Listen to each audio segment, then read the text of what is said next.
Hello friend, नमस्कार। मैं दिनेश शर्मा।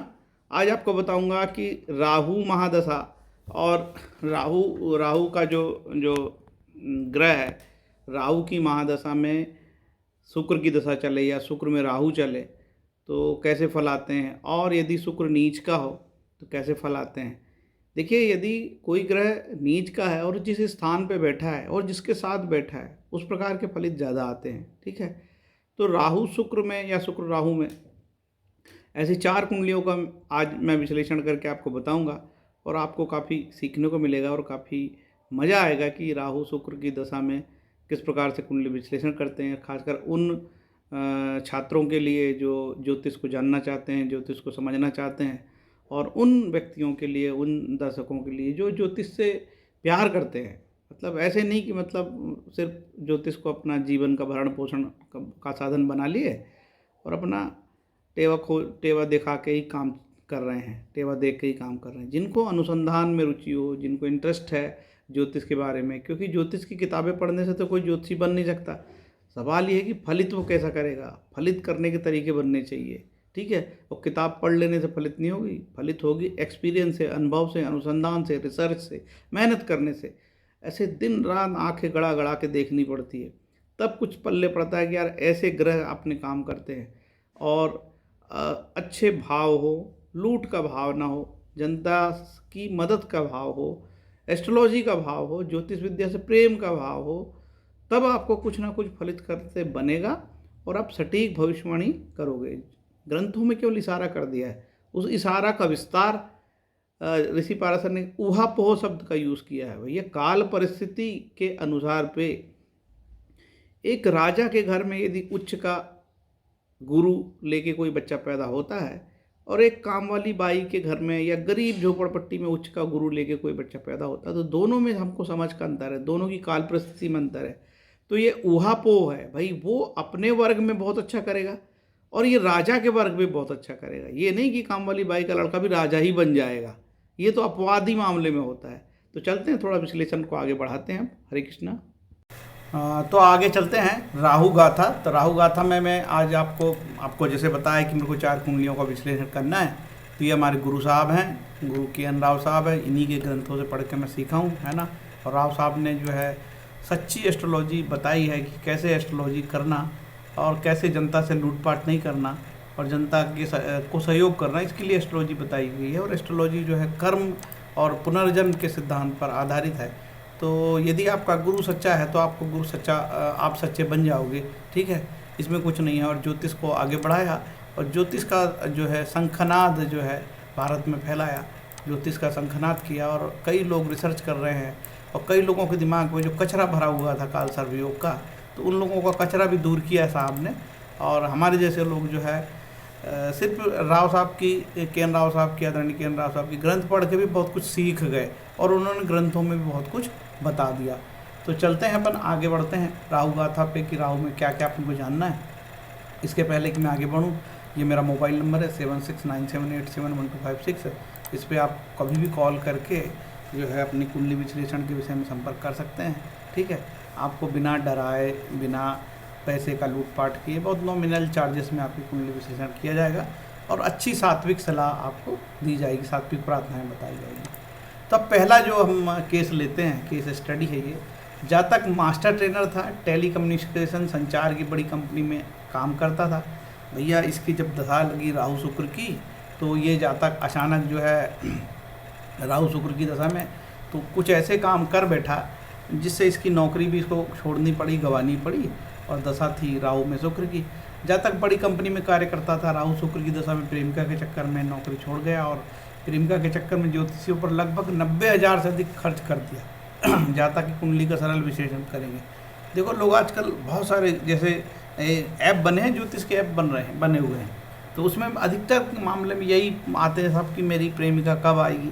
ज्योतिष में ऐसे कोई योग नहीं है कि आपकी प्रेमिका कब आएगी और कब नहीं आएगी, साफ बता दूँ मैं। ठीक है, तो लोग वो लगभग ऐसी प्रेमिकाओं के चक्कर में हज़ारों रुपए बर्बाद कर रहे हैं। तो ये व्यक्ति, ये जो मेरे से बात किया, इसके अलावा एक व्यक्ति और बोला कि वो सिर्फ अपनी पत्नी के बारे में ही पूछता था लोगों को। ठीक है, और उसने भी कम से कम ऐसे लाख रुपए बर्बाद करे कुंडलियों में, और उसको 100 का वाला आदमी था, घंटों बात करता वो, 40 मिनट, 50 मिनट, 60 मिनट ऐसी बात करता। कई ऐप बने हुए उनमें पैसे बिगाड़ रहे हैं लोग, और होना जाना कुछ नहीं, आप जानते हो। देखिए इस जातक की कुंडली देखिए, इसकी तुला लग्न की कुंडली है भैया, है ना, और इसकी चली राहु और शुक्र की दशा। अब राहु तो इस कुंडली में, राहु मूल नक्षत्र का तृतीय भाव में, तीसरा राहु को ज़्यादा समस्या नहीं देता है, और राहु जो मूल नक्षत्र में और शुक्र की दशा लगी, राहु से शुक्र 10वां। अब हम कुंडली बनाएंगे तो राहु से क्या फल देगा, राहु से शुक्र 10वां, तो 10वें भाव फल देगा, नौकरी गई। और शुक्र की दशा, शुक्र महिलाओं का कारकत्व रखता है, ठीक है।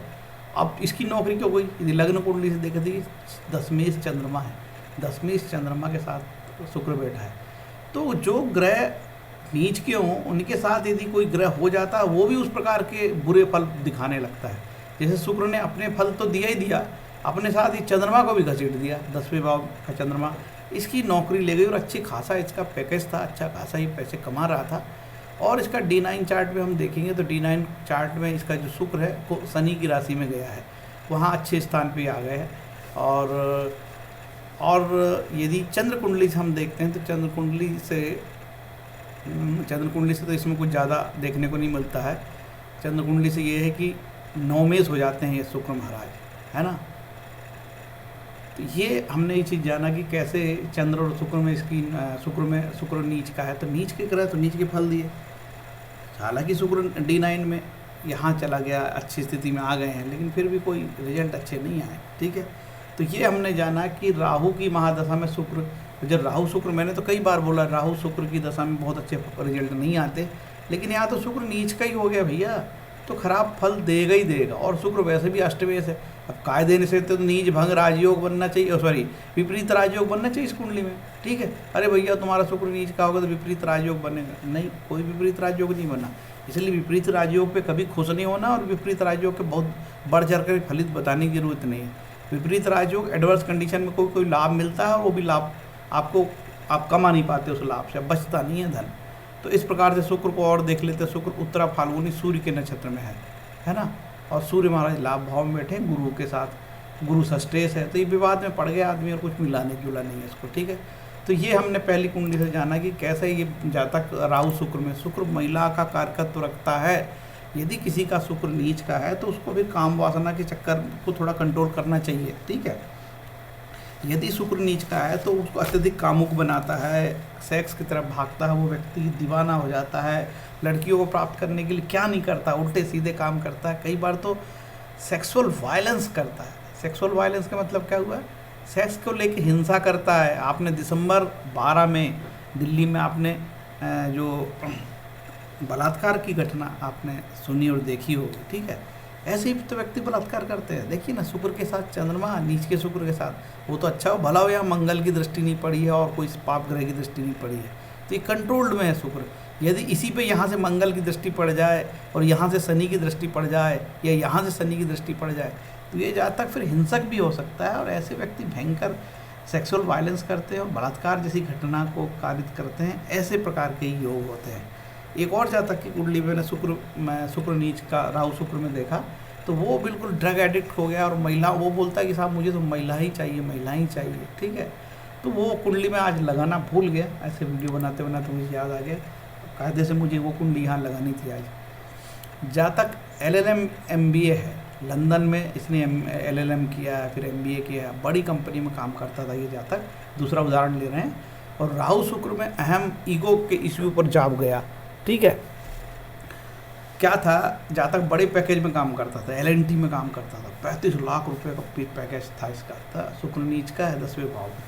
इसको क्या प्रॉब्लम आई, इसकी जब राहु में शुक्र की दशा चली, ये देखिए राहु में शुक्र की दशा, ठीक है, ये मेरा कर्सर घूम रहा है, राहु में शुक्र की जब इसकी दशा चली, तो भैया इसने क्या किया, अपनी कंपनी में अपने बॉस से थोड़ी बदतमीजी कर ली, साथ में सूर्य बेटा है, अहम का झगड़ा, और कुछ ऐसा बॉस ने बोल दिया। तो बड़े पैकेज में काम करता था, थोड़ा अहम था, घमंड था, या अहंकार था, या बोलो कि समय खराब हो गया, शुक्र में छोड़ दिया इसने नौकरी। कितनी की, 35 लाख की नौकरी छोड़ दी, सालाना पैकेज था।